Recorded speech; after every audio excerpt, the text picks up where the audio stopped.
అందరికీ నమస్కారం. తెలుగు కథల సమాహారానికి మీ అందరికీ స్వాగతం. ఇప్పుడు మనం వినబోయే సీరియల్ తాత దితై తదిగిణతోం 6వ భాగం. రచన జీడిగుంట రామచంద్రమూర్తి గారు. మరి సీరియల్లోకి వెళ్దామా? రామభద్రం మెమోరియల్ పాఠశాల ఉదయం 9 గంటల వేళ. క్లాస్ రూమ్లో మాస్టర్లంతా పిల్లలకు పాఠాలు చెప్పడంలో నిమగ్నమై ఉన్నారు. వీరభద్రం తన గదిలో కూర్చుని అటెండెన్స్ రిజిస్టర్లు పరిశీలిస్తున్నాడు. అందులో డ్రిల్లు మాస్టర్ అనంతం సంతకం కనిపించలేదు. డ్రిల్లు మాస్టర్ ఇంకా రాలేదా, లేక సెలవు పత్రము పంపినారా? పక్కనే ఉన్న గురవయ్యని చూసి అడిగాడు. అలాంటిదేం రాలేదండి, గురవయ్య వినయంగా చెప్పాడు. మన అకౌంటెంట్ గారికి చెప్పి డ్రిల్ మాస్టర్కి ఇచ్చే శాలరీలో ఒకరోజు వేతనం కటింగ్ చేయమను. అలాగే ఆలస్యానికి సంజాయిషి కోరుతూ వారికి మెమో ఇవ్వమనండి. సరిగ్గా అదే క్షణంలో అనంతం మాస్టారి గొంతు వినిపించింది. మన్నించండి మహాప్రభో, నేను వచ్చేశాను. అటెండెన్స్ రిజిస్టర్ మూసేస్తూ గుమ్మం వైపు చూశాడు వీరభద్రం. నమస్కారం చేస్తూ లోపలికి ప్రవేశించాడు అనంతం. ఇది పాఠశాల అనుకుంటున్నారా లేక పాకశాల అనుకుంటున్నారా? ఇంత ఆలస్యమా? మండిపడ్డాడు వీరభద్రం. చిత్తం, నిన్న టౌన్కి వెళ్ళానండి. అక్కడ శుభలేఖల ప్రింటింగ్ పూర్తయ్యేసరికి బాగా పొద్దుపోవడంతో లాస్ట్ బస్సు మిస్ అయింది. అందుకని పొద్దున ఫస్ట్ బస్సులో బయలుదేరి వచ్చేసరికి ఈ వేళ అయింది. ఇంటికి కూడా వెళ్లకుండా ఏకాఏకిని ఇక్కడికే పరిగెత్తుకొచ్చానండి. శుభలేఖల ప్రింటింగ్ ప్రస్తావన రాగానే వీరభద్రం కొంచెం మెత్తబడ్డాడు. శ్రీరామ్ పెళ్లికి ముహూర్తాలు పెట్టగానే తాను కూడా శుభలేఖలు ప్రింట్ చేయించాలి. అందుకని ఆ వివరాలు ముందుగానే తెలుసుకోవాలనుకున్నాడు. శుభలేఖలేమిటి, వివాహం ఎవరికి అడిగాడు. చిత్తం, మా అమ్మాయి జలజ పెళ్ళి నిశ్చయమైందండి. వచ్చే నెల 16న ముహూర్తం అండి. శుభలేఖలు టౌన్లో ప్రింట్ చేయించుకొచ్చాను అంటూ చేతి సంచిలో ఉన్న శుభలేఖల కట్టను చూపించాడు. ఆ మాటలు వినగానే అంతకుముందు ఎప్పుడో అనంతం తన కూతురు జలజని శ్రీరామ్కి చేసుకోమని అడిగిన సందర్భం గుర్తుకొచ్చింది వీరభద్రానికి. ఇంతకీ వరుడెవరో అడిగాడు యథాలాపంగా. సీతాపురం హై స్కూల్లో హిస్టరీ టీచర్గా పనిచేస్తున్న రంగనాథం గారి పెద్ద అబ్బాయి అండి. ఎంఏ చదివాడు. శ్రీకాకుళంలో లెక్చరర్ ఉద్యోగం చేస్తున్నట్ట. మరి ఈ పాఠశాలలోనే తమరతో పనిచేస్తున్న ఉపాధ్యాయుడి పుత్రునితో మీ కుమార్తె వివాహం జరుగునని మీ బంధువెవరో ఆ మధ్య జ్యోతిష్యం చెప్పితిరి కదా. చిత్తం, ఆ మాట నిజం కాలేదు గనక ఆయన గారికి జ్యోతిష్యంలో ప్రవేశం లేదన్నమాట. అబ్బబ్బే, అలా కొట్టి పారేయకండి. కొన్ని విషయాల్లో సమయాన్ని బట్టి సందర్భాన్ని బట్టి మనకు మనం ఆ అంశాన్ని అన్వయం చేసుకోవాలని కూడా తమరికి ఆనాడు నేను మనవి చేసుకున్నాను చెప్పాడు అనంతం. అర్థం కానట్టుగా చూశాడు వీరభద్రం. సీతాపురం స్కూల్లో పనిచేస్తున్న రంగనాథం మాస్టర్ తమకు బంధువులేనట. మాటల సందర్భంలో తెలిసింది. వారి పితామహులు మీ పితామహులు 3వ తరం అన్నదమ్ములట. మీ మధ్య రాకపోకలు పురుడు పుణ్యాలు లేవట. కానీ వరసలన్నీ చూసుకుంటే ఆయన మీకు తమ్ముడవుతాడట. వారి కుమారుడు ఇప్పుడు నాకు అల్లుడవుతున్నాడు గనక మీ కుమారుడి స్థానంలోకి అతను చేరుతున్నాడు గనక జ్యోతిష్యం ఆ విధంగా అన్వయించబడిందని నేను అనుకున్నాను. ఆ విషయాన్నంతా విన్న వీరభద్రం ఏదో అర్థమైనట్టుగా తల పంకించాడు. ఆ వెంటనే ఏమీ అర్థం కానట్టు బుర్రగోక్కున్నాడు. ఈలోగా అటెండెన్స్ రిజిస్టర్లో సంతకం చేసి బయటికి వెళ్ళిపోయాడు అనంతం. గోపాలం చాలా దిగులుగా ఉన్నాడు. తనకు అశ్వినితో పెళ్ళవుతుందని, ఆ తర్వాత కొన్నేళ్లకో విష్ణుమూర్తి పరలోకానికి ప్రయాణం గడితే లెక్కలేనంత ఆస్తి అంతస్తు తన సొంతం అవుతాయని ఇన్ని రోజుల నుంచి గాలి మేడలు కడుతున్నాడు. ఇప్పుడు అశ్విని నడిపిన ఆత్మహత్య ప్రహసనంతో ఆ మేడలన్నీ పునాదులతో సహా కూలిపోయాయని అల్లాడిపోతున్నాడు. ఆ బాధను దిగమింగటానికి తన గదిలో కూర్చుని పట్టపగలే విస్కీ బాటిల్ ఓపెన్ చేశాడు. వరుసగా 4 పెగ్గులు కడుపులో పోశాడు. 5వ పెగ్గు పోసుకుంటున్న సమయంలో హనుమంతు ఆ గదిలో అడుగుపెట్టాడు. అక్కడి వాతావరణం గమనించాడు. కొడుకు ఆవేదన గ్రహించాడు. అయ్యయ్యో, పొద్దు వాళ్ళకముందే కొంపట పెట్టేశావేమిట్రా? నువ్వు ఇలా మీ మామయ్య కంటబడ్డావంటే మన కొంప కొల్లేరైపోతుంది అంటూ గాబరాగా అక్కడున్న విస్కీ సీసాని గ్లాసుని బల్ల కింద దాచేశాడు. చూస్తే చూడండి డాడీ, అశ్విని తోడులేని ఈ బ్రతుకు వ్యర్థమన్న బాధతో తాగుతున్నానని చెప్తాను. అప్పుడైనా నేను అశ్వినిని ఎంత గాఢంగా ప్రేమిస్తున్నానో అర్థం చేసుకుంటాడు చెప్పాడు గోపాలం. ఏడవలేకపోయావులే, నీ ప్రేమ సంగతి ఎలా ఉన్నా ఇలాంటి తాగుబోతుతో తన బిడ్డ పెళ్లి తప్పిపోయిందని ఆనందిస్తాడు. ఆ తర్వాత నన్ను మెడబెట్టి వాళ్ళ గోర్ఖాతో బయటికి గెంటిస్తాడు విసుక్కున్నాడు హనుమంతు. గోపాలం మాట్లాడలేదు. అయినా నువ్వు ఆ పిల్లని అంత గాఢంగా ప్రేమిస్తున్నావా? ఇంతలోనే అడిగాడు హనుమంతు. ప్రేమిద్దామని అనుకున్నాను డాడీ. అశ్విని చాలా బాగుంటుంది, మంచి చలాకీ గుర్రంలా ఉంటుంది. మందు తలకెక్కడంతో మాటలు కొంచెం మత్తుగా వస్తున్నాయి. నీకు మాత్రం ఏం తక్కువ, హైటు వెయిటు ఉన్నవాడివి. ఇది కాకపోతే మరొక అరేబియా గుర్రం లాంటి ఆడపిల్ల నీకు దొరక్కపోదు, బాధపడకు. అశ్విని చేజారిపోయినందుకు బాధ లేదు డాడీ, దాంతోపాటు ఆస్తి దక్కకుండా పోతోందే అని ఆవేదన పడుతున్నాను.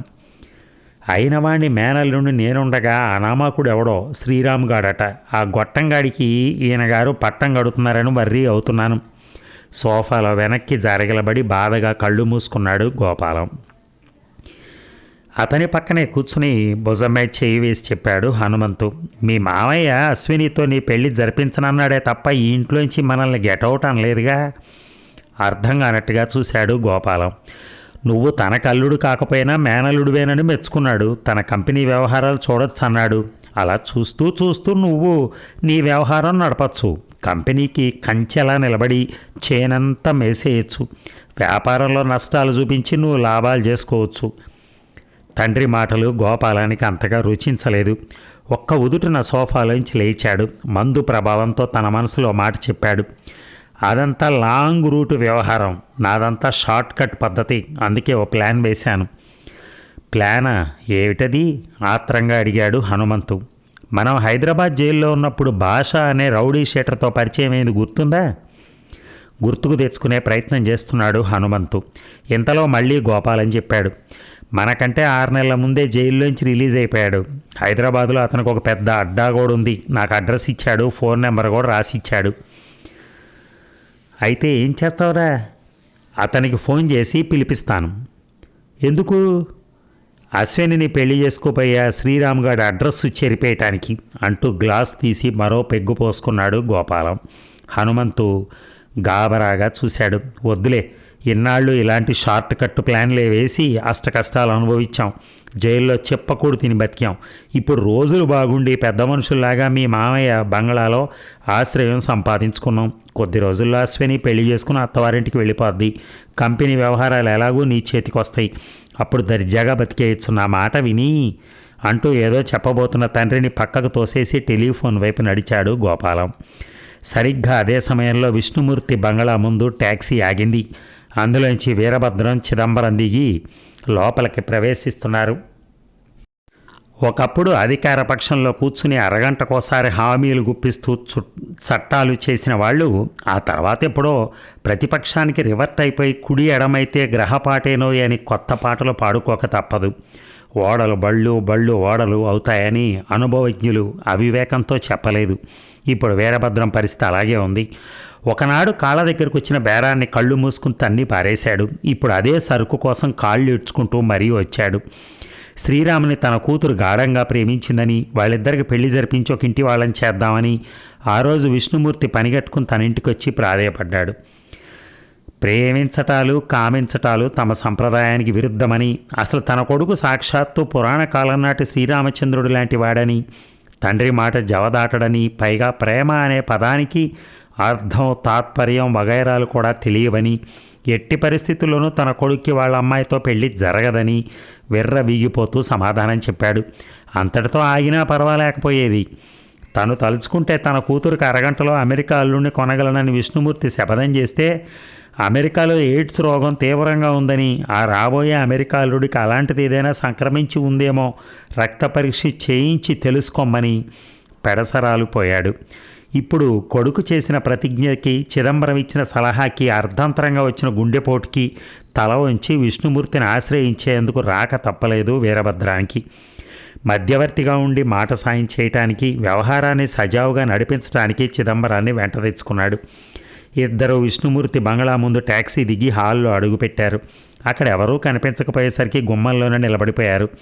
ఏ నౌకరైనా హాల్లోకి రాకపోతాడా అని చిదంబరం ఎదురు చూస్తూ ఉంటే, మహారాజుల సభామందిరాన్ని తలపింపజేస్తున్న ఆ హాలు అందాలని విస్మయంగా గమనిస్తున్నాడు వీరభద్రం.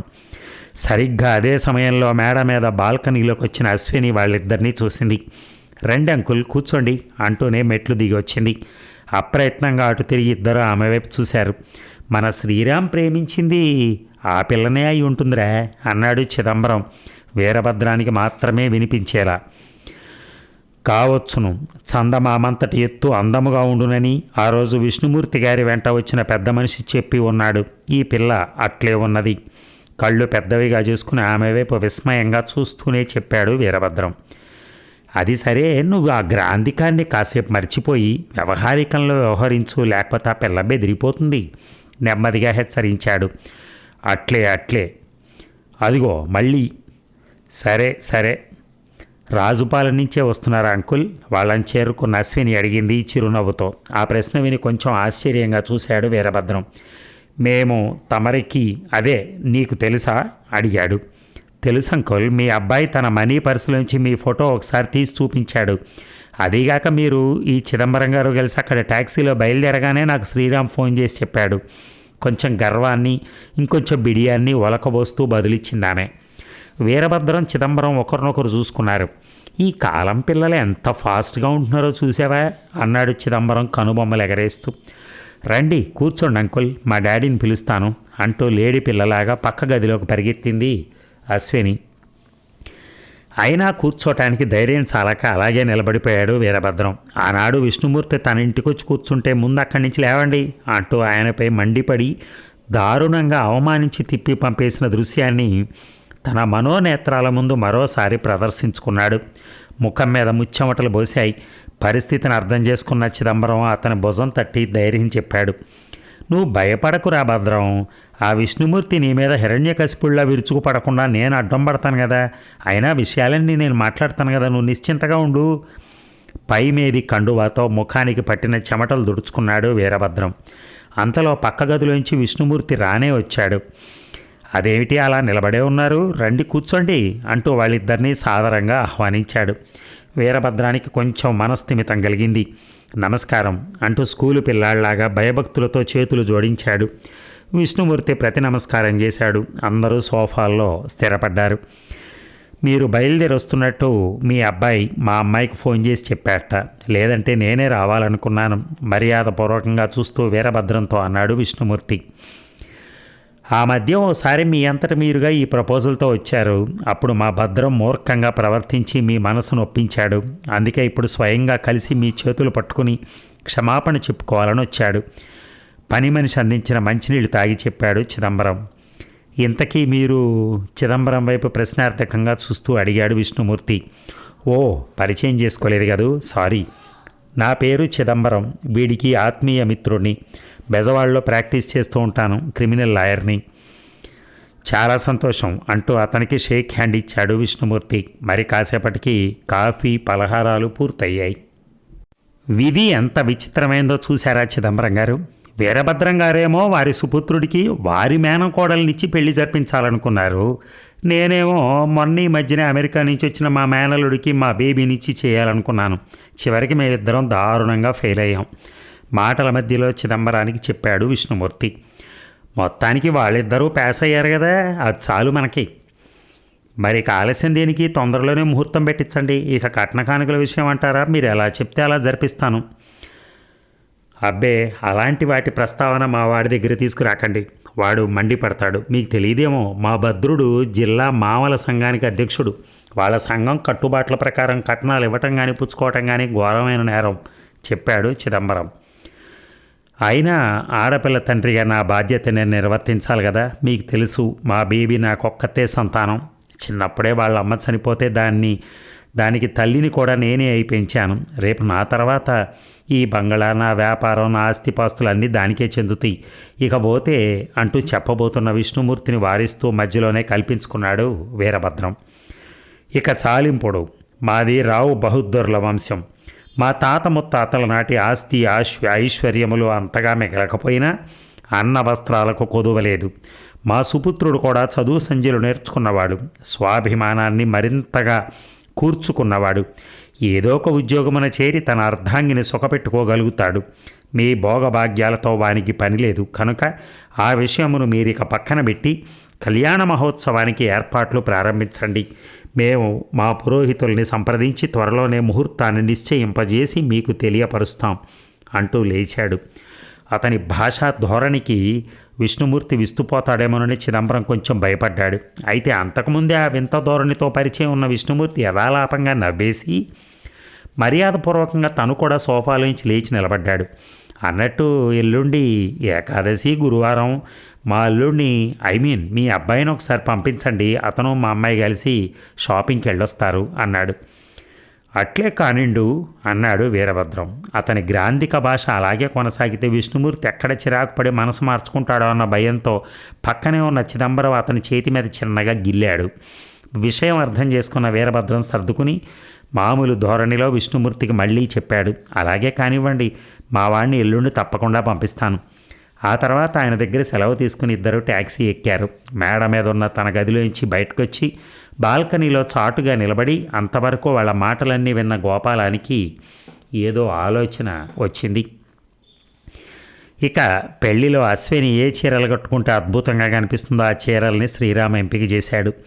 రిసెప్షన్లో ఏ సూటు వేసుకుంటే శ్రీరామ్ అందంగా కనిపిస్తాడో ఆ సూటుని అశ్విని సెలెక్ట్ చేసింది. ఆ తర్వాత నగల దుకాణానికి వెళ్ళి శ్రీరామ్ కోసం డైమండ్ ఉంగరాన్ని, తన కోసం నెక్లెస్, గాజులు తీసుకుంది. షాపింగ్ పూర్తయ్యాక ఐస్ పార్లర్లో ఐస్ క్రీమ్ తిన్నారు. ఆ తర్వాత మొదట ఆట సినిమా చూశారు. సినిమా వదిలిన తర్వాత హోటల్లో డిన్నర్ కూడా పూర్తి చేసుకుని కారెక్కారు. రోడ్డు నిర్మానుష్యంగా ఉంది. అందుకే డ్రైవర్ కారుని వేగంగా పోనిస్తున్నాడు. అంత స్పీడ్ ఎందుకు, నెమ్మదిగానే పోనీ పర్వాలేదు. శ్రీరామ్ ఛాతీపై తలపెట్టుకుని తన్మయంలో ఉన్న అశ్విని డ్రైవర్ని హెచ్చరించింది. కారు వేగం తగ్గింది. కొంచెం దూరంలో కారుని అనుసరించి వస్తున్న మోటార్ సైకిళ్ల వేగం మాత్రం తగ్గలేదు. సైడ్ మిర్రర్లోంచి అప్రయత్నంగా వాటిని చూసిన డ్రైవర్ కొంచెం గాబరాగా అన్నాడు, మధ్యాహ్నం మన ఇంటి దగ్గర నుంచి బయలుదేరినప్పటి నుంచి మన కారును ఎవరో ఫాలో అవుతున్నారు మేడం. అశ్వినికి వెంటనే అర్థం కాలేదు. ఫాలో అవుతున్నారా? ఆశ్చర్యంగా చూస్తూ అడిగింది. Yes madam. అప్పుడు నేను అంతగా పట్టించుకోలేదు, కానీ ఇప్పుడు కూడా మోటార్ సైకిళ్ళ మీద వాళ్లే మన కారును వెంబడిస్తున్నారు చూడండి. సైడ్ మిర్రర్లోకి చూస్తూనే చెప్పాడు అతను. కొంచెం ఉలికిపాటుతో అశ్విని వెనక్కి చూసింది. తమ కారునే వెంబడిస్తూ వస్తున్న రెండు మోటార్ సైకిళ్ల మీద నలుగురు ఉన్నారు. అసలే చీకటి, పైగా హెల్మెట్లు పెట్టుకున్నారు. అందుకే వాళ్ళ మొహాలు కనిపించడం లేదు. వాళ్ళెవరో రౌడీల్లా ఉన్నారు శ్రీరామ్, భయంగా చూస్తూ చెప్పింది అశ్విని. శ్రీరామ్ వెనక్కి తిరిగి చూసేలోగానే మోటార్ సైకిళ్ళు దూసుకుంటూ ముందుకొచ్చి కారుకు అడ్డంగా నిలబడ్డాయి. కారు సడన్ బ్రేక్తో కీచుమని శబ్దం చేస్తూ ఆగిపోయింది. మనం నగలు కొనటం వాళ్ళు చూసుండాలి, వాటి కోసమే వెంటపడుతున్నారు అన్నాడు శ్రీరామ్. మరి ఇప్పుడు ఎలా? భయంగా చూసిందామె. నా జేబులో సెల్ ఫోన్ ఉందిగా, మీ డాడీకి ఫోన్ చేస్తాను, పోలీసులను తీసుకొస్తారు. జేబులోంచి కంగారుగా ఫోన్ బయటికి తీస్తూ చెప్పాడు శ్రీరామ్. సర్లే, నువ్వు ఫోన్ చేసి ఆయన గారు పోలీసులతో వచ్చేసరికి ఇక్కడ వీళ్ళు మన భరతం పట్టేస్తారు. ఎలా ఉన్నారో చూడు, ఇందాక మనం చూసిన సినిమాలో విలన్లాగా.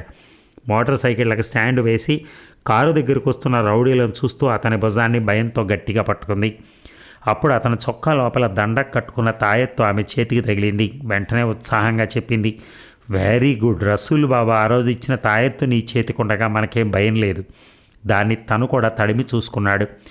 ఒక్కసారిగా 1000 ఏనుగుల బలం ఏదో అతను ఒంట్లోకి విద్యుల్లతలాగా వ్యాపించినట్టు అనిపించింది. ఎస్, ఆ రోజు రోడ్డు మీద నన్ను రౌడీలు కొట్టబోతే ఆడపిల్లవి నువ్వే ఈ తాయెత్తు మహత్యంతో వాళ్ళను మట్టి గరిపించావు. ఇప్పుడు నీకు సాయం నేను కూడా ఉన్నాను, కమాన్, ఇద్దరం కలిసి వాళ్ళని ఒక ఆట ఆడిద్దాం అంటూ కారు డోర్ తెరిచాడు. కానీ నేను మొన్ననే మెడలోంచి నా తాయెత్తు తీసేశాను ఎలా? భయంగా చూస్తూ అడిగింది. తీసేసావా? ఎందుకు? దాని స్థానంలో నువ్వు పవిత్రమైన మంగళసూత్రాన్ని కట్టబోతున్నావు కదా అని. నువ్వు నా పక్కన ఉంటే ఇంక నాకు భయం ఎందుకు? అందుకే తీసేశాను. అయినా నీ చేతికుందిగా, భయం లేదు. నీకు సాయం మా డ్రైవర్ కూడా ఉన్నాడు, వాళ్ళంతా చూసేయి. ఈలోగా నేను మా డాడీకి ఫోన్ చేస్తాను అంటూ అతని చేతిలో ఉన్న సెల్ ఫోన్ తీసుకుంది అశ్విని. శ్రీరామ్ కారు దిగి నిలబడ్డాడు. వాళ్ళ నలుగురు స్లో మోషన్లో అతని వైపు వస్తున్నారు. శ్రీరామ్ చొక్కా చేతులు మడతబెట్టి ఫైటింగ్కి రెడీ అయ్యాడు. ఏంట్రా సినిమా హీరోలాగా ఏదో చొక్కా చేతులు మడుస్తున్నావు? నీ చేతిలో దెబ్బలు తిని పారిపోవటానికి ఇది సినిమా కాదు. నీ అంతు చూసి మరీ వెళ్తాం. వాళ్ళ నలుగురిలో నల్లగా లావుగా ఉన్న ఒక రౌడీ తన టీషర్టు వెనక నుంచి ఒక కత్తిని బయటికి లాగుతూ చెప్పాడు. అప్పటికి స్టీరింగ్ వదిలిపెట్టి కిందకు దిగొచ్చిన డ్రైవర్ ఆ రౌడీ ముందుకొచ్చి నమస్కారం పెట్టి చెప్పాడు, బాబు ఆరినేం చేయకండి, మా అయ్యగారికి ఆ అబ్బాయి గారు కాబోయే అల్లుడు, ఇంకా 10 రోజుల్లో ఆరికి పెళ్ళి అవుతుంది. ఆ పెళ్ళి కాదురా, ఈడి పెళ్ళి మేము ఇప్పుడే చేస్తాం, నువ్వు అడ్డొస్తే నిన్ను కూడా వేసేస్తాం లే. చూయింగ్ గమ్ నములుతున్న మెల్లకన్న రౌడీ డ్రైవర్ని పక్కకు దోసేసి కత్తి తీసి ముందుకు నడిచాడు. డ్రైవర్ బెదిరిపోయాడు. ఒక్క పరుగున శ్రీరాముని చేరుకుని అతని చేతులు పట్టుకుని భయంగా చెప్పాడు, బాబుగారు, వీళ్ళెవరో రాయలసీమ నుంచి వచ్చిన రౌడీలా ఉన్నారు బాబు. వీళ్ళ జోలికి వెళ్ళొద్దు. మీరు కొన్నవన్నీ వాళ్ళ మొహాన కొట్టేయండి. నగలు పోయినా సరే ప్రాణాలతో బయటపడవచ్చు. నోరు మీరా, మాకు కావాల్సింది వాళ్ళు కొన్న నగలు కాదు, ఈడి ప్రాణాలు అంటూ మొదటి రౌడీ డ్రైవర్ని బయటికి లాగి పారేసి శ్రీరాముని కత్తితో పొడవబోయాడు. తాయెత్తున్న తన ఎడం చేత్తో వాడి చేతిని బలంగా పట్టుకుని వెనక్కి విరిచాడు శ్రీరామ్. వాడి చేతిలో కత్తి కింద పడిపోయింది. ఇంతలో రెండో వాడు శ్రీరామ్ మీదకి రాబోయాడు. వాడు అల్లంత దూరంలో ఉండగానే ఒక్కసారిగా పైకి ఎగిరి తన ఎడంకాలి బూట్తో ఫోర్స్గా వాడి మొహం మీద తన్నాడు శ్రీరామ్. ఆ దెబ్బకు తట్టుకోలేక అబ్బా అంటూ మూలిగి ఓ మూలకెళ్ళి పడ్డాడు వాడు. శ్రీరామ్లోని హీరోయిజాన్ని చూసేసరికి డ్రైవర్కి కూడా ఉత్సాహం ఉబికి వచ్చింది. గబాబా కారు డిక్కీ తెరిచి అందులోంచి ఇనపరాడు తీసుకొచ్చాడు. దాన్ని అటు ఇటు తిప్పుతూ తమ దగ్గరకు వచ్చిన వాళ్ళనల్లా చావు దెబ్బలు కొట్టాడు. ఆ దెబ్బలకు తట్టుకోలేక వాళ్ళలో ముగ్గురు కాళ్లకు బుద్ధి చెప్పారు. శ్రీరామ్ బూటు కాలి దెబ్బతో మూలపడ్డ రౌడీ మాత్రం లేవలేక తంటాలు పడుతుంటే వాడు జుట్టు పట్టుకుని పైకి లేవదీశాడు. శ్రీరామ్, దున్నపోతుల్లా ఉన్నారు, ఇలా దారి కాసి దొంగతనాలు చేసుకోకపోతే ఎక్కడైనా కూలి పని చేసుకుని బతకచ్చుగా అంటూ వాడి దవడ మీద మళ్ళీ కొట్టాడు. వాడు ఉక్రోషంగా చూశాడు. మేము దొంగలం కాదు, భాష మనుషులం. ఇవాళ కాకపోతే రేపైనా నీ అంతు చూస్తాడు భాష అన్నాడు. భాష ఎవర్రా భాష అంటూ వాడిని అటు ఇటు ఊపి మరో చెంప పగలగొట్టాడు. భాష తెలీదా? హైదరాబాద్ పాత బస్తీకి వచ్చాడు, పసిబిడ్డ కూడా చెప్తుంది, పొగరుగా బదులు చెప్పాడు వాడు. అంతలోనే అక్కడికి పోలీస్ జీప్ వచ్చి ఆగింది.